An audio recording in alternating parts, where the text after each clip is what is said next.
Good evening. Welcome to South Asia Newsline. I'm Arjun Chaudhary. Here are the top stories we're tracking for you on Friday, the 7th of November. Pakistan refuses to accept any conditions in dialogue with India. Can even wage war on India for Kashmir, says terrorist Hafiz Saeed.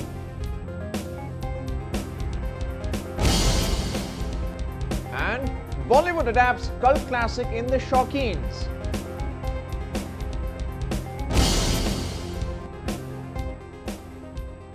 And now for all the details. Pakistan has said no preconditions will be acceptable to resume the dialogue process with India. This comes a day after Indian Defence Minister Arun Jaitley reiterated that Pakistan should decide on whether to engage with the Indian government or Kashmiri separatists. Pakistan on Thursday stressed on dialogue between the two neighbours for the peace and stability in the region. Islamabad, however, said India's demand to choose between the government in New Delhi or Hurriyat Conference was not acceptable to Pakistan. We do not accept any conditionalities. Well, Kashmiris are not Indian separatists. They are freedom fighters and they belong to an occupied territory that has been recognized as such by the United Nations resolutions. So this contention is not acceptable. Aslam's remarks came after Indian Defence Minister Arun Jaitley demanded Pakistan to make the choice. Jaitley had on Wednesday, while speaking at the World Economic Forum in capital New Delhi, warned Pakistan of holding talks with the Kashmiri separatists. We want to talk, so we invited them. The second is we send our foreign secretary there. But then you must decide whether to speak to our foreign secretary or to speak to those who want to break India. That's not an environment for a dialogue, and therefore India would like to normalize the relationship, but whether Pakistan wants to normalize the relationship, it depends on Pakistan. So unless Pakistan makes that conscious choice, a meaningful dialogue with Pakistan would not be possible. India had in August called off the Foreign Secretary level talks after Pakistan High Commissioner to India, Abdul Basit, met Hurriyat Conference leaders days before the first dialogue between the two countries under the Narendra Modi government was to take place.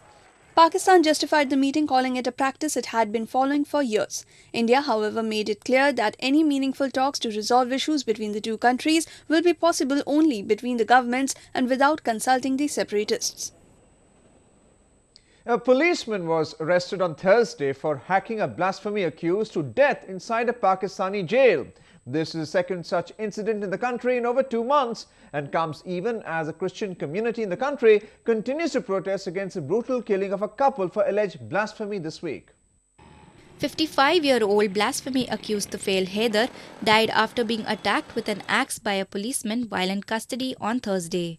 The minority Shia community member was arrested earlier in the day from Gujarat in Pakistan's Punjab province for allegedly making derogatory remarks against Prophet Muhammad.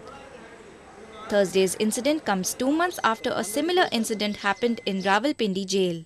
A police guard opened fire at 2 blasphemy convicts in September, killing a Christian pastor and seriously injuring another Briton, both of whom were on death row. The latest extrajudicial killing also took place days after an angry mob burned to death a Christian couple near Pakistani Punjab's provincial capital Lahore for allegedly desecrating the Quran. The minority Christian community and civil society continue to protest against the killing of Shehzad Masih and Shama Bibi, who were burned alive in a kiln on Tuesday. The Vatican, which condemned the attack, said all of humanity was humiliated by the incident. The Pakistan Ulema Council said the accused should be tried under anti-terrorism law. ऐसे लोगों की वजह से इस्लाम भी बदनाम हो रहा है और पाकिस्तान भी बदनाम हो रहा है। उन पर दहशतगर्दी की अदालत में मुकदमा चलाया जाए और हम चीफ जस्टिस पाकिस्तान से अपील करते हैं कि वो 1 माह के अंदर इस फैसले को सुनाने का अदालत को पाबंद बनाए। Ashrafi also said that misuse of blasphemy laws against the religious minorities in Pakistan should be checked. कानून बाकी रहना चाहिए, हमारा कंसेंसस है इस पर, लेकिन इसका गलत इस्तेमाल बंद होना चाहिए और इस पर भी कंसेंसस है लिहाजा कानून खत्म करने की तो कोई बात ही नहीं कर रहा। The blasphemy law in Pakistan, which carries death penalty for insulting Prophet Muhammad or desecrating Quran, has for long been used as a tool to target religious minorities, including Shias, Ahmadis, Hindus and Christians in Pakistan. Jail authorities in Bangladesh capital Dhaka are preparing to execute Mohammad Kamruzaman, who had recently handed down the death penalty for his involvement in war crimes during the 1971 Liberation War. Dhaka Central Jail authorities said Kamruzaman's execution could be carried out any time next week after the Supreme Court on Monday rejected his appeal against the verdict. According to the Constitution, he can again approach the court against the judgment and seek a review. Kamruzaman's counsel, who met him inside the jail on Thursday, said the review petition will be filed soon. He also has not sought presidential clemency as yet. He instructed us to file a review petition within 30 days of obtaining of the review petition. And after disposing of the review petition, he will take decision whether he will seek pardon of the president or not. Activists of the Ganojagran Manch or People's Resurgence Platform of Bangladesh continue to demonstrate in Dhaka, seeking Kamruzaman's execution. আমরা মনে করি যে এই রায় কার্যকরে আর কোনো বাধা নেই, কেননা যেহেতু রিভিউ পিটিশনের কোনো সুযোগ যুদ্ধাপরাধী এবং মানবতা বিরোধীদের বাংলাদেশের সংবিধানে নেই, সুতরাং যে কোনো মুহূর্তেই এই রায়টি কার্যকর করা যায় এবং আমরা দাবি করি কালক্ষেপণ না করে যাতে অবিলম্বে এই রায়টি কার্যকর করা হয়। Convicted war criminals have to accept their guilt and seek forgiveness to avail presidential clemency to escape the gallows. Kamruzaman, who led the Al-Badr force, which unleashed large-scale violence in 1971, has so far not sought pardon and rejected any involvement in war crimes. He and many other top leaders of the Jamaat-e-Islami were found guilty by the International War Crimes Tribunal of committing violence against humanity during the Liberation War. Hafiz Saeed, the mastermind of 2008 Mumbai attacks, is back to spewing venom against Indian Prime Minister Narendra Modi. The dreaded militant is now targeting Pakistan-occupied Kashmir to fulfill his anti-India agenda. Jamaat-ud-Dawa chief Hafiz Saeed has accused Indian Prime Minister Narendra Modi of aggression. Saeed, who addressed a rally in Pakistan-occupied Kashmir or POK's Mirpur on Thursday, said he was ready to go on a war to solve the long-standing Kashmir issue. He added that the current government of India was an obstacle in the way of Kashmir's freedom, which was impossible without engaging in jihad. आज हम जम्मू के करीब खड़े होकर मीरपुर में तुम्हें ये पैगाम देना चाहते हैं, कश्मीर का फैसला हक और इंसाफ करारदादों पर करना चाहता है। The JUD is the parent organization of the banned militant outfit Lashkar-e-Toiba or LET and has been blamed for the November 2008 attacks on India's financial hub Mumbai that killed 166 people, including 6 Americans. The JUD runs facilities suspected of indoctrinating religious fundamentalism in Pakistani Kashmir's mountainous terrain, and during natural calamities, they are allowed a free run. Saeed, who has a US bounty of $10 million, runs many terror camps across Pakistan in the guise of seminaries and religious centers to wage a proxy war in the neighboring region. An inquiry has been ordered to investigate the sinking of an Indian Navy vessel off the eastern coast on Thursday during a naval exercise, killing 1 sailor and leaving 4 others missing. A report. Search operations continued even on Friday to look for those still missing in the mishap. At least 23 out of 28 people on board have been rescued so far by the Navy, while 1 sailor is reported to be dead. A host of special aircrafts with night vision capability have been deployed along with 9 other ships to provide assistance in search work. A torpedo recovery vessel of the Indian Army sank off 9 miles from India's coastal city of Visakhapatnam late on Thursday. The auxiliary vessel was on a mission to recover practice torpedoes fired by fleet ships during a routine exercise when it experienced flooding in one of the ballast compartments. Defense experts said the mishap raised doubts about the country's aging fleet. Is it the reason of safety? Is it the reason of old parts not being replaced, the replacement parts? There are various aspects to it, probably a supervision. But we all know that Navy is a very, very old service, very professional service. Supervision probably is not the culprit, I'm quite certain. But it could be the worn-out parts, the old parts which have not been replaced. That could be the reason. Thursday's incident is one of the many that the Navy has witnessed over the last 1 year. There have been 11 accidents with Indian naval ships which left at least 22 people dead since August 2013.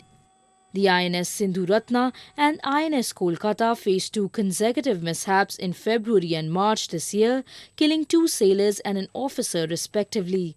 Then Navy Chief D.K. Joshi had resigned following a series of accidents, giving way for current Chief Admiral R.K. Dhowan, who took charge in April. Prime Minister Narendra Modi on Thursday met former Israel President Shimon Peres in capital New Delhi. The 2 leaders discussed various bilateral, regional and multilateral issues to strengthen and expand relations. Peres is on a 3-day visit to India to hold talks for expanding financial and commercial cooperation between New Delhi and Jerusalem. As part of his trip, Peres will also launch a trilateral dialogue on food and water security issues between India, Israel and Australia. The Narendra Modi government, which recently cleared an $8.2 billion plan to upgrade the country's armory, will be buying Spike anti-tank guided missiles from Israel for over $525 million. Indian classics inspire Bollywood contemporaries even today, and taking cue from one such iconic film is its latest release. Will it cast the same spell? Take a look.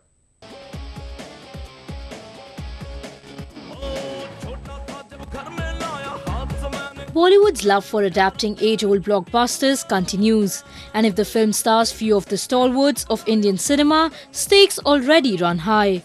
The Shaukeens, which opens this weekend, tries to rekindle the magic of its original.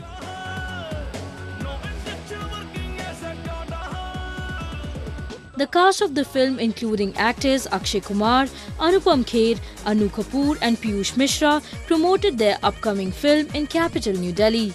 Kher gave a sneak peek into the story of the latest adaptation. It's a very entertaining film. It makes you laugh, it makes you dance, it makes you can इस film को मुझे कल अक्षय जी ने बताया कि इस film को UA certificate मिला है, तो A सर्टिफिकेट नहीं मिला है, तो इसलिए ये हम बधाई के पात्र हैं कि हमने इतनी साफ सुथरी फिल्म बनाई है, हमारे डायरेक्टर साहब ने, हमारे राइटर साहब ने। इस फिल्म की एक ट्रिविया ये है कि इस फिल्म में 5 NSD national school of drama के लोग हैं, 3 हम और एक हमारे डायरेक्टर अभिषेक शर्मा और एक तिग्मांशु धुलिया जो इसके राइटर हैं। हम 5 NSD के हैं, तो इस बात का हमें बड़ा फ़ख्र है कि NSD के सब लोगों ने मिलकर इसमें काम किया है। And you will have fun.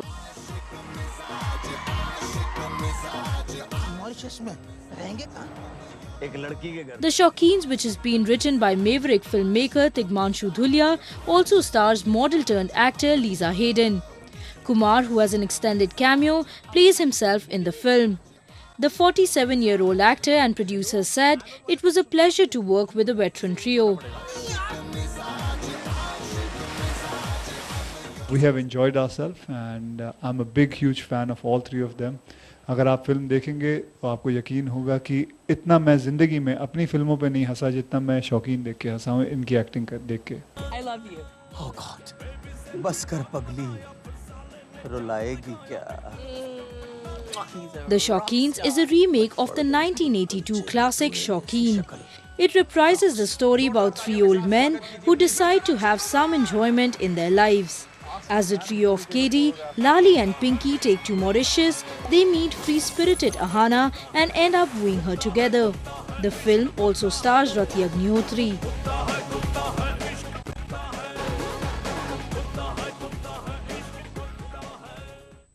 Well, that's the way it was in South Asia this evening. Before we conclude the top stories once again. Pakistan refuses to accept any conditions in dialogue with India. Can even wage war in India for Kashmir, says terrorist Hafiz Saeed.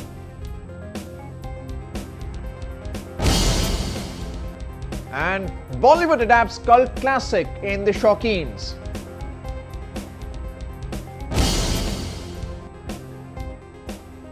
That's all in tonight's edition. We'll see you same time next week. Have a great weekend and good night.